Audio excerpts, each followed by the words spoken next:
All month long, we are shining a light on the Help Kids Shine campaign, which is a wonderful endeavor from the Niagara Children's Center. It is just one of the key things that we watch, and every year I think we're absolutely just very proud to be a part of all the efforts. And if you want some more information, go to 610ckTB.com. Proud to be joined on the line right now by Don Thorpe, Chair of the Board of Directors with the Niagara Children's Center. Don, how you doing?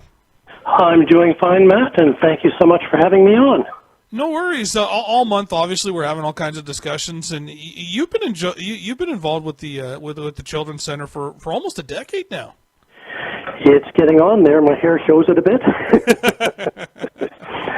Yes, I just after my retirement, I was asked to come onto the board, and it's been such a pleasure for the past going on 10 years. Of working with the Niagara Children's Center and their management and staff. It's such a great organization in the region. What was it? You think back to when you started. People were talking to you about it. What was it that kind of got you interested then? Well, it's interesting, and I think that's sort of part of the big secret. I really didn't know anything about the center at the beginning when I was approached, and the more I learned about it, it's the right thing to do. What the organization does for children in need throughout the Niagara region is unbelievable, and I think it's one of the best kept secrets, if you will, for the entire region. So when you obviously you went into it kind of blind, then were there some eye-opening moments then in the early stages? I'll tell you that the most wide opening I've had, and I still have it, is walking down the aisles, which I guess we can't really do too much these days, and seeing children smile and laugh. And it's something that you wouldn't necessarily think with some of these situations that the children have. But obviously what the center is doing and the staff is doing is making them come to their potential, and they're smiling and they're laughing so that you know that they're having the best that they can at that point in time. Well, that's the thing when we talk to all the parents that we do and the family members over the course of this month, especially, you can very much tell their passion for it comes from the fact that they've seen. You can tell just time and time again so many great things for their kids, sort of thing, kind of come to life, sort of idea. Yeah. And the parents of the children are the greatest ambassadors. I mean, you have the stories that come on there once a year, definitely through, usually in May, but it's this October this year, and they have compelling stories, and it's amazing to hear some of those stories. Which, on the board, we usually do have one or two parents come per year to talk to us about their experience. Now, here you touch on it. Obviously, usually we're doing this in May. This is a different year. Let's face it. Everybody's got the memes about 2020 and the mess that it is. But how hard has it been as a board to try to maneuver through this for the Children's Center? From a board perspective, it's not too bad because obviously we deal with policy direction. We don't get into the day-to-day operations of the center, but I mean, we've had virtual meetings since March of this year. So we're obviously looking at the overall aspect of what it is, and of course the management, Oksana and others, are giving us sort of their insight on how to operate, and of course the center is now slowly coming up, but it's taken a whole different turn of virtual service as much as we can, and I think that's helped some of the parents and the clients over the last few months. But trying to make the policies around those can't be an easy endeavor. It isn't, and especially as you get into new things. But the one thing we do have is great management support that provides us with what ideas that they have and different options for us to look at. And it's basically the board is the one that does the deciding on the policy that management and staff follow after that. Well, it's obviously we talked about the way the parents see it. It's been the policies seem to be working because there's a lot of kids showing some great benefits and the things that are coming out of this.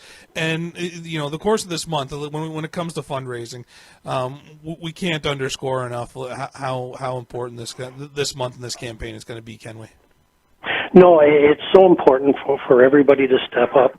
One of the I guess, great benefits I have, particularly as chair, but as a board member, is thanking people personally for their donations. So as people make donations, we sort of divvy up the responsibility of calling people back. And some of the stories I hear from people that have donated, some of them are past parents of clients, some of them are friends, and some of them are people that just feel that it's so important to donate to the center. Have you felt a little bit more personal pressure to try to to be soliciting some of those things? 'Cause I know you're serving on a bunch of different boards and committees and stuff too. Like, can you feel it more this year than years past? It is, it is difficult. Obviously, there are a lot of business and people that are suffering out there for many reasons, but it appears that people are still, even if it's $5, $10, they are stretching down to help places like the Niagara Children's Center, and it's so greatly appreciated. Well, yeah, every year when we kind of go through these totals and we talk about the programs that it's going to help, it's eye-opening, honestly, to see the generosity that's out there in the public. In terms of kind of going forward, then I wonder, what's the board's needs kind of going forward in the direction that needs to be happening. Well, part of it is obviously dealing with the situations that we have with the pandemic. I think some of the larger projects will be looking at how we can other ways of helping the children deal with their situations, particularly in the schools, or again through virtual training and reviews, and those are just different ways. I guess we're being forced into looking at something that's a different way of providing our service to the community, as well as obviously continuing the great service that we have as well. Well, I think that might be one of those interesting pieces too when we come out the other side of this is maybe this will have forced, whether it's the Children's Center or anybody else, when we come up with some of these different ideas, maybe it will find a diamond in the rough sort of thing that is, maybe has a big change, but ultimately some really good benefits because we were forced to think of something different, right? Right, and just last week we actually had the superhero run. Yep. 2.0 as they call it, and it was all virtual and very successful. So it was, again, different people who had never taken part before because it was a live situation.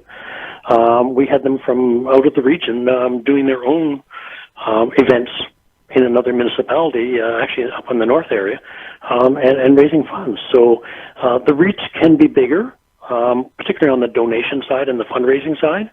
But we still have to try and get that direct connection because that's part and parcel of how we've always operated.